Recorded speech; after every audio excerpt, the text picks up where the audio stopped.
Hey kids, comics. Silverhaired Bronze Age babe here, yakking about her comic book collection, and today I want to talk about the virtues of having reader copy comic books. Displayed around here, you'll see some of my collection that doesn't fall into that category. There's the Lois Lane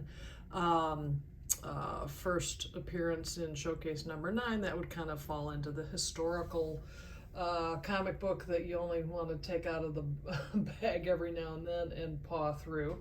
The Neil Adams signature series, they're the Batman and the Ninja Turtles.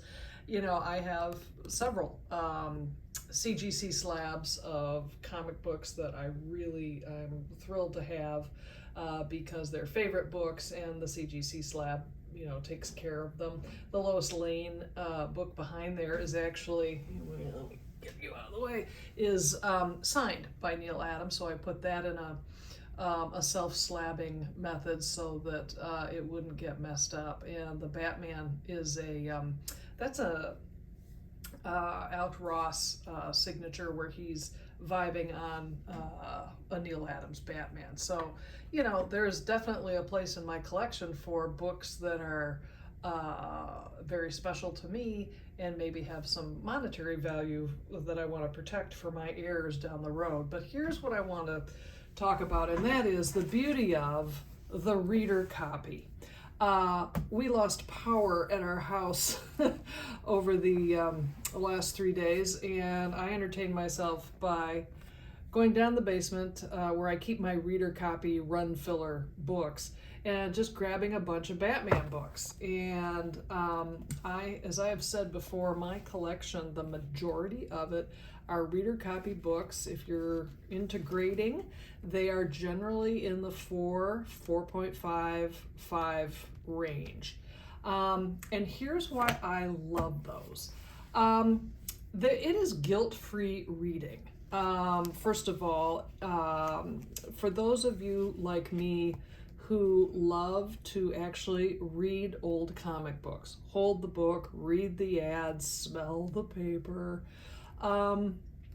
it's a vital part of my collecting, I came to realize in the last couple of days, because it's a very tactile experience to read a comic book in my case, from the 1970s. The paper feels different than comic books do now. They smell different.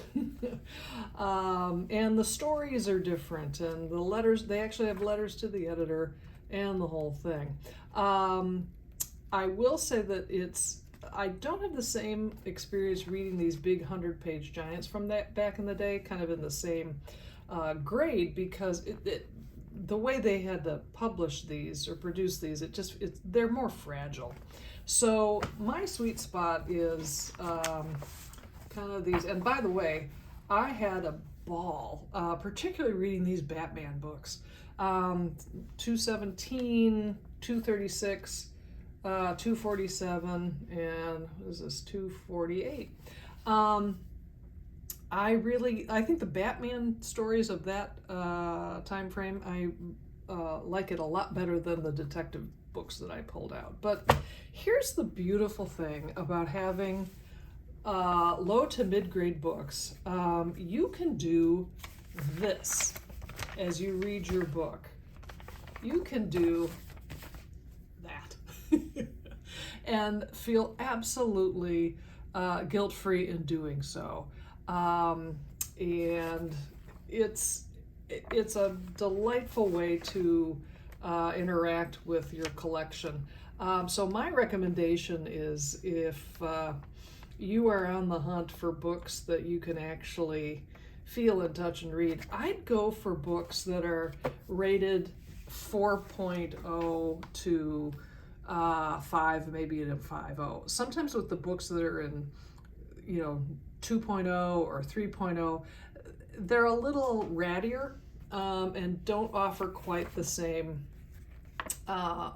sensibility as pulling one of these books out, because this can feel like I just brought it home from Mills Pharmacy and I pulled it off the rack. In fact, I think if we're up to me, comic books like this in the 4.0 range should be more valuable financially than some of the other books in the higher grade that you just are not allowed to touch. So I'm all for grabbing a comic book, reading a comic book like you would have when you were a kid. Fold that page over, grab yourself a drink and a chocolate bar, and dive in. So there you go. That's all I have to say about reader copies and why you should consider it. Hey, thanks so much for stopping by, and I'll see you next time.